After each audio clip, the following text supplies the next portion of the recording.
Welcome to Relaxing with Watercolor. I'm Anna. Today, we're going to grow a strawberry patch together.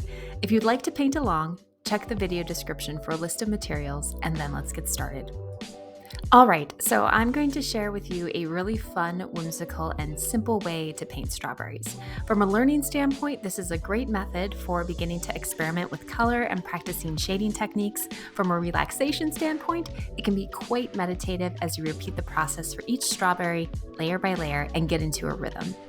With that, let's take a look at this method. To begin, I'm wetting my brush with enough water to get a smooth coat of paint on it. I'm starting with a mid-tone red for the base, and from here, I'm making little V's in a heart-shaped formation. And we do want these to have that distinctive strawberry shape, so I'll define the outline with a couple of strokes. Next, I'll go ahead and connect the points of each V to an adjacent point. It almost looks like a multifaceted jewel. And then I'll round off the white spaces I created to make the seeds. And that's the basic method. You can also play around with color and shading here by using maybe a mid-tone red for the base layer and then round out your white space seeds with a darker red in the bottom corner of the strawberry and a red-orange in the top corner. This will add color variation to your strawberry and create dimension.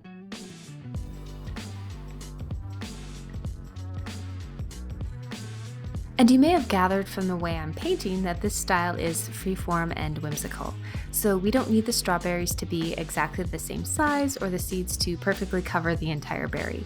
Your personal painting quirks and variations will add character and interest to this piece. So go ahead and let your inner critic take the day off and just embrace the process and let your inner artist shine.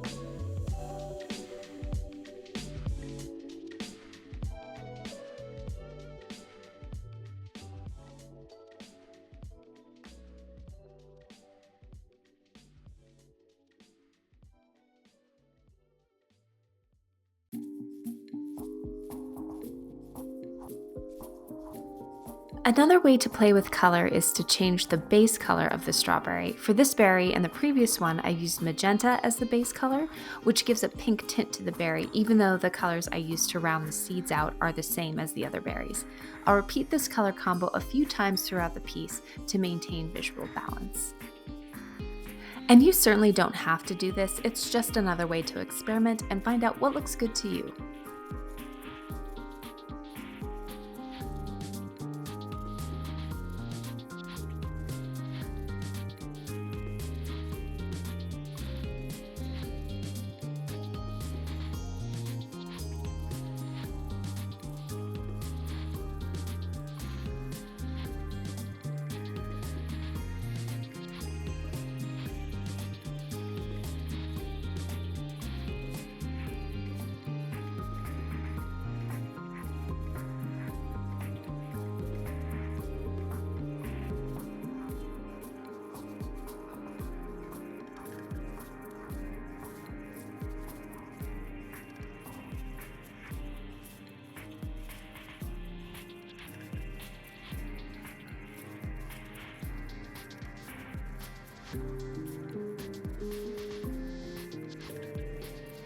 Another technique that's great for color variation and texture variation is to lightly dab a small part of the berry with a paper towel.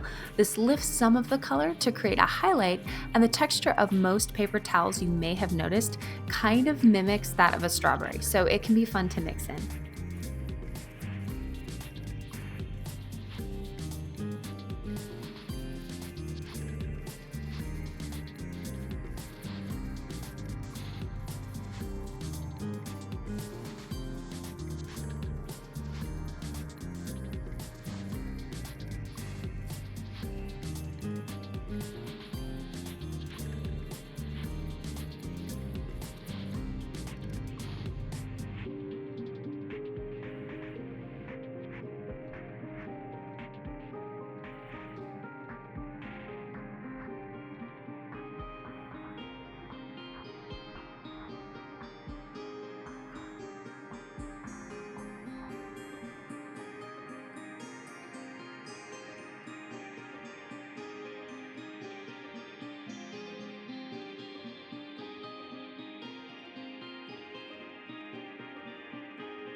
Okay, I'm all done with the berry portion of my strawberries. Now it's time to add the berry leaves. And the leaves actually attached to the strawberry are slightly pointed, smooth, and oblong in shape, and they jut out from the berry in all directions. So I'll do shorter leaves in back and longer leaves in front to create depth. For base color, for these leaves, I'm using a mid-tone green, which looks pretty in contrast to the red. I love it, but we will do highlights later on. So if you also want to do highlights, I would suggest using probably a mid-tone green or just some kind of darker green, and then you'll want a lighter green for later on.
For the highlights, I've selected this lovely chartreuse color, and basically I'm applying a highlight to each leaf as a center strip, making sure not to cover the outer edges.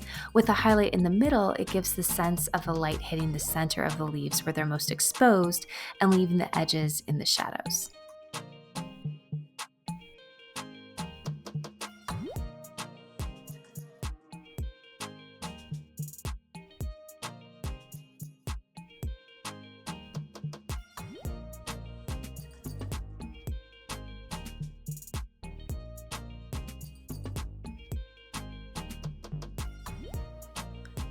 Next up, we're adding some actual strawberry plant leaves. I've decided that I'd like to have them partially peeking in from the edges to create a frame for our strawberry patch. Typically, the plant leaves are in clusters of 3, but since ours are only partially in frame, you don't need to be super strict about that.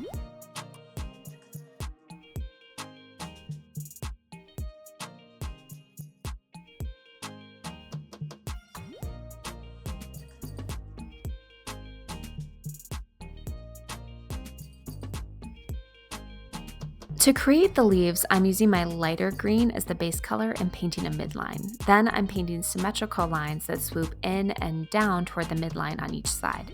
Next, I'll take my mid-tone green and fill in the spaces, again making swooping downward strokes toward the midline.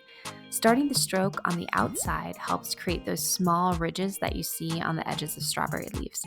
I also want a little more of an earthy tone, so I'm repeating the process with a rich yellow-green. You don't have to do this, but again, experiment as your heart desires.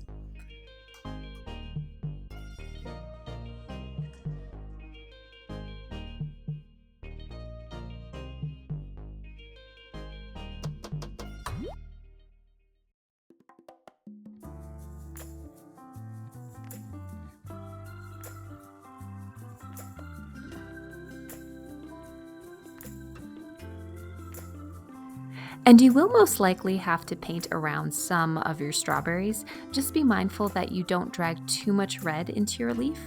I tend to lightly outline the affected part of the strawberry in green, so my brush pulls green into the leaf instead of red when I'm trying to work around the berry. Also, you may have some of the leaves attached to the berries blend in with the plant leaf. Don't worry about that too much. We can recapture some of that definition when we get to the ink detailing portion of this piece.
Okay, the plant leaf portion is complete, so we're going to move on to our strawberry blossoms. For these, I like to paint the centers first because it helps me visualize how I want to balance the piece. For today's piece, I'd like to spread them out evenly but randomly in the more open white spaces. For the centers, I just start by painting a small circle. I've chosen a golden yellow for this. To make the petals, I place 5 semicircles around the center. Again, this helps me visualize the spacing. Once I have the outer edges of the petals painted, I'll go ahead and paint the inner edges of the petals, making a swooping curve toward the center. And again, I'm using the same gold color for the outline.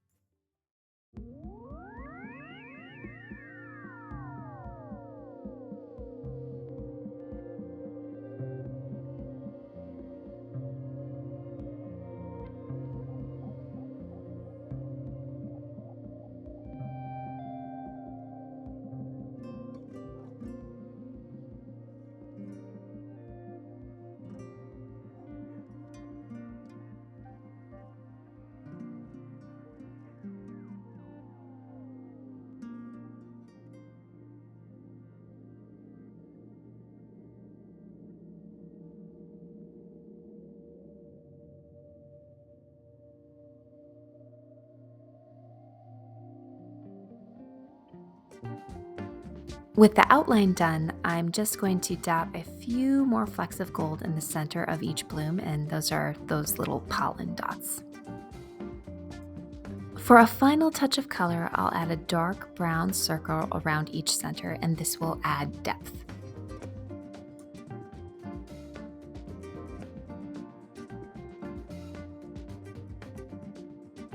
And let's not forget the strawberry stems, which I almost did.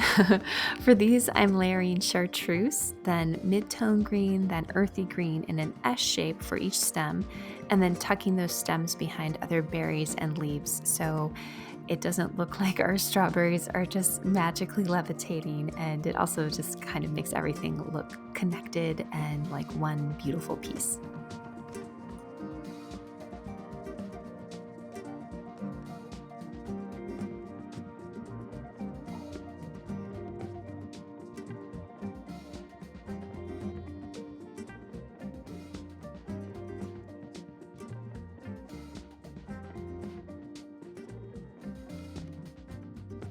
Okay, last step, ink detailing. This will be light and quick since the goal is just to add a little definition and dimension as a final touch. I've started with adding a partial outline to the bottom left corner of each seed. This gives the impression that the seed is embedded in the skin, which it is.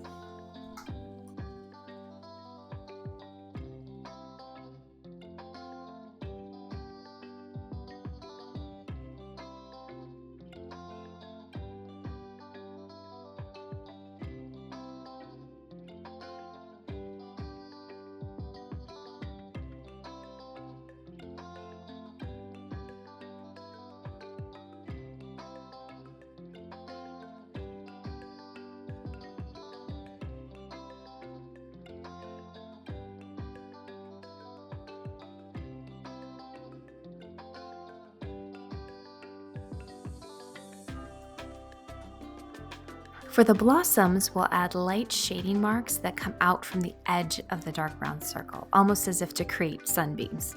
Again, this adds depth and dimension.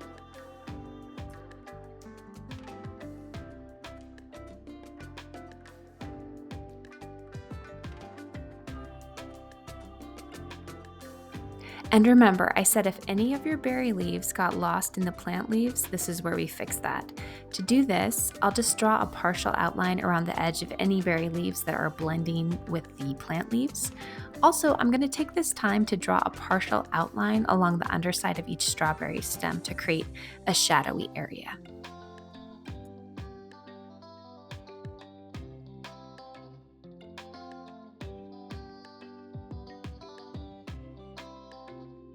And finally, we'll define the ridges of our strawberry plant leaves a little bit more by drawing fine lines that start on the outer edge and swoop down toward the midline.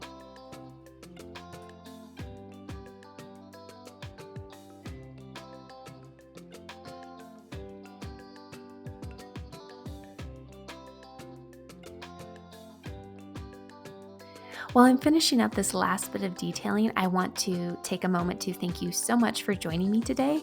If you enjoyed the video, please give it a like or leave a comment letting me know how your piece turned out. For more relaxing and approachable art tutorials, go ahead and subscribe to the channel. I would love for you to be a part of this creative community. Thanks again for growing a strawberry patch with me today. It was a delight. Until next time, take care.